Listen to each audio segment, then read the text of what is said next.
ولو شاء الله ما اقتتلوا ولكن الله يفعل ما يريد يا أيها الذين آمنوا أنفقوا مما رزقناكم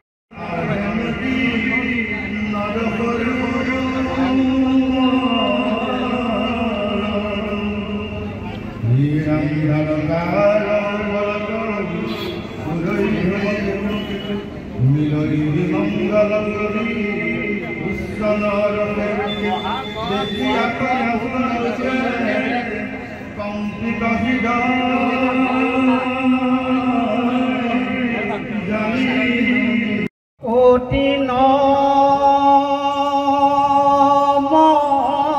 নমস্কাৰ নমো দামোদৰ ব্ৰহ্মময় কলে বৰ ব্ৰহ্মা মহেশে যাৰ চৰণে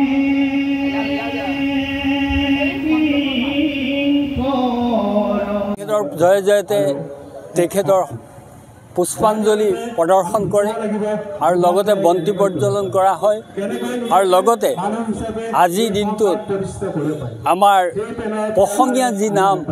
এই পবিত্ৰ নাম ইয়াতে গোৱা হ'ব আৰু লগতে আমাৰ এটি দিহানামৰ পাৰ্টি সুদূৰ মৰিগাঁৱৰ পৰা আহিব দিহানাম পৰিৱেশন কৰিব গতিকে সৰ্বধৰ্ম প্ৰাৰ্থনা আৰম্ভ হ'ব আৰু গতিকে নাম কীৰ্তনৰ মাজেৰে সম্পূৰ্ণ আজি দিনটো মাহেকীয়া দিনটো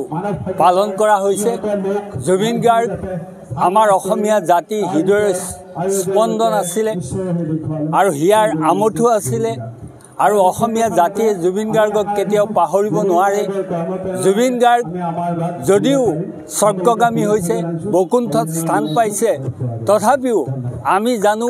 যে জুবিন গাৰ্গ আমাৰ হৃদয়ত আছে গতিকে প্ৰত্যেকজন অসমীয়াৰ হৃদয়ত থাকিব তেওঁ লক্ষ্য আৰু আদৰ্শ যেনেকৈ তেওঁ অসমখনক বৰ অসম গঠন কৰাৰ তেওঁ পৰিকল্পনা কৰিছিলে সেই আদৰ্শ আৰু লক্ষ্যৰে অসমীয়া জাতি আগবাঢ়ি যাব আৰু তেওঁ মৃত্যুত যি ইনকুৱাৰী হৈ আছে তেওঁ মৃত্যুত